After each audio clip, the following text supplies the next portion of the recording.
I'm finally reunited with the Subaru BRZ, albeit just for 1 week of testing, but I'm excited for this one because this is the 2024 Subaru BRZ TS. And this is a pretty sweet reunion because several years ago I bought a 2013 high mileage Subaru BRZ, and 6 days later, it broke down. The engine failed catastrophically, and it turns out it was the valve springs. And this is before the valve spring recall occurred. So after the car sat at the dealership for 40 days, I finally got a brand new engine. I turned that stock BRZ into a solo spec coupe autocross car. So basically I spent $1,500 on new wheels and tires and $1,800 on shocks, springs, and sway bars. So for about $3,300, if you installed and aligned everything yourself, maybe $4,000 or more if you have someone do it for you, you'd have an autocross or track-ready corner carving beast of a car. It's still slow, of course, so you won't beat minivans on the street, but for the money, the low cost of a BRZ itself, the Torsen limited slip diff, and the price of those performance upgrades, it's very hard to beat the handling performance of a BRZ or an FRS built to the SSC spec. And that is the best thing about the Subaru BRZ, is that it is a bargain performance car. The BRZ's base price starts at just over $30,000 for a 2024 model year. That's about $5,000 more than when it first came out in 2013. Now, it was a great performance bargain back then, and it's still a great performance bargain now.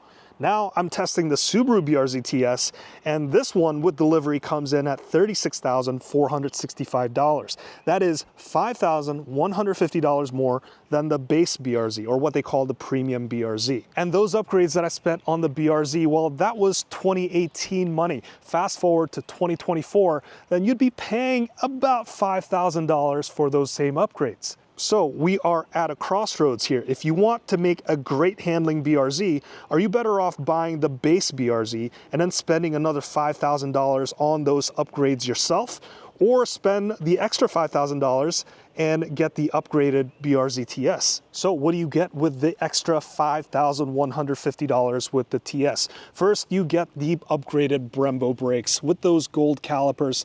Does it make the BRZ stop any better? Well, compared to stock, yeah, but if you have stock brake calipers and rotors, changing your brake pads, brake fluids, and also your tires, most importantly, well, those will net you better braking performance. I won't lie to you though, the Brembo brake calipers make any car with it look better. Just know that that isn't a crucial performance upgrade. The tires, on the other hand, they are a pretty good upgrade. These are Michelin Pilot Sport 4, still in the 215mm size. They have better grip. Just know that these are the tires that you get in the limited model of the BRZ.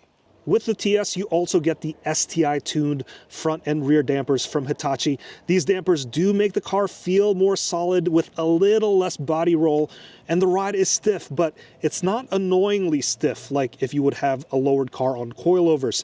The dampers, I think, are a worthwhile upgrade. And then you have the cosmetic stuff like the TS badges on the front and the rear end of the car. You get the black side view mirror caps and also the black antenna cap. And then inside you get blue stitching and blue accents on the seats, on the steering wheel, on the shift boot, and also on this manual brake handle. And then you get the red STI engine start button and the beautiful STI animation for the digital instrument cluster. And also don't forget about the STI logo on the tack. So while the brakes, the suspension upgrades, and also the tires are worthwhile upgrades, these cosmetic upgrades are really low value, but they add a lot to the collectability. So what's really the actual value of these nice little touches?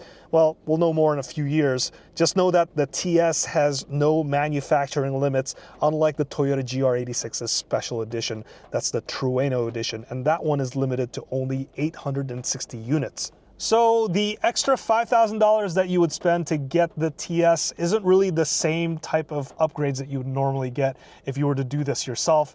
And in my example, I'm comparing first gen BRZ to the second gen BRZ, so it's not really an apples to apples comparison. And well, this video is kind of crap now. But the premise is still valid. In the quest for making a better handling BRZ, are you better off doing it yourself or letting Subaru do it for you?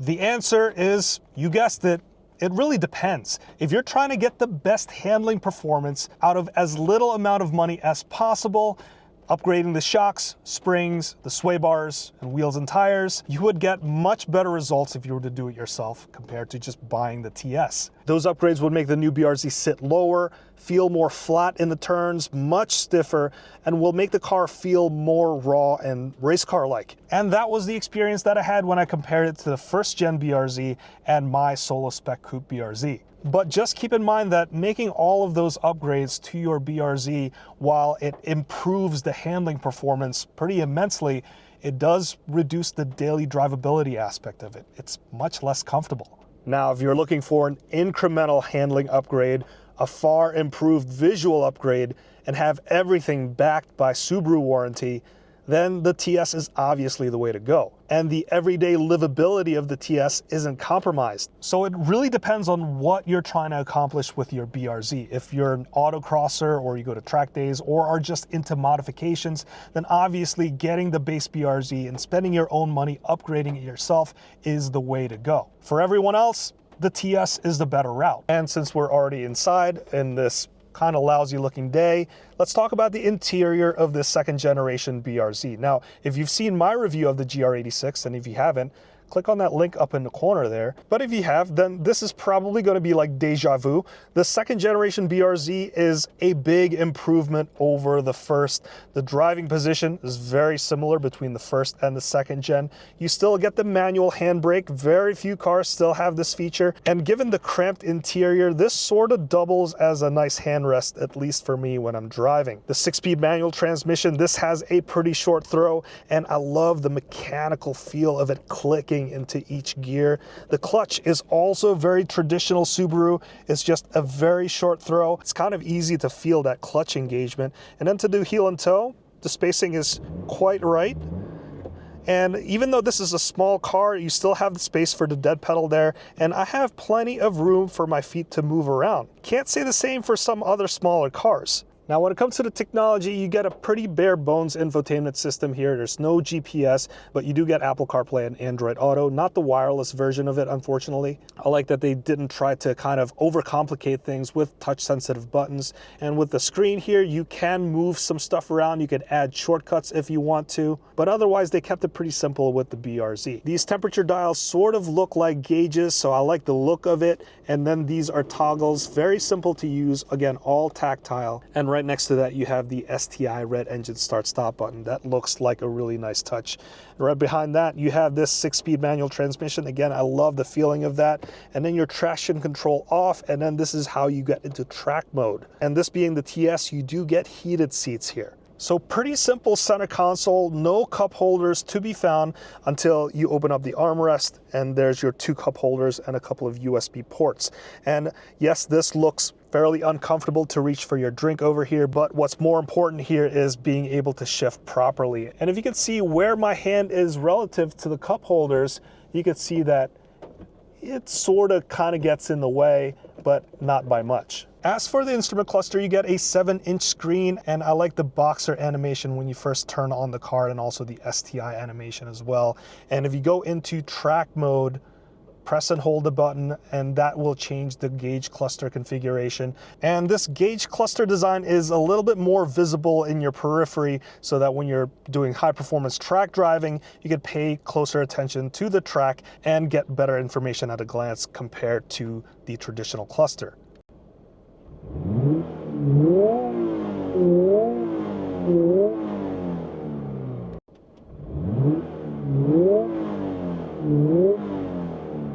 As for the steering wheel, this is pretty small and it's got a great feel to it. I love the physical buttons, and check out this cruise control stalk. Now, this has been found in almost all Toyota and Lexus vehicles for the longest time, but since those car brands have been slowly updating all of their fleet, I think this is the last Toyota-based or Toyota-partnered vehicle to have this cruise control stalk. And I may be wrong there, so if you know of another car that still has this, let me know in the comments. Now, as for that back seat, yeah, it looks a bit ridiculous. It's tiny, but you could still fit some people in a pinch, something that the Mazda Miata can't say. And just like the BRZ before it, you can fold down the second row, and once you do that, you also have to unlatch the other side as well. And once you do that, you can actually fit 4 tires in the back, so perfect for those autocrossers. And that's the beauty of the BRZ. This is still somewhat of a utilitarian car. You don't need a big SUV or a truck to do everyday things. You could take your purpose-built autocross or track car and still get your groceries and still do it with 22 miles per gallon combined. I said it before in my GR86 review, that was one of my favorite cars that I've tested in the year 2022. It's 2024 now, and this BRZ TS is one of my favorite cars of 2024. It can still be had for a lot less than the average price of a new car. It still has some utility with a backseat, and the performance value is very high. To get a driving experience like this, you either have to buy the Mazda Miata, which is priced somewhere around the same, but you don't get the same utility as a BRZ. But other than that car, you'd have to spend about 2 to 3 times the price to get driving thrills that you can get out of this BRZ TS. There's the old car adage where it's a lot more fun to drive a slow car fast than to drive a fast car slow.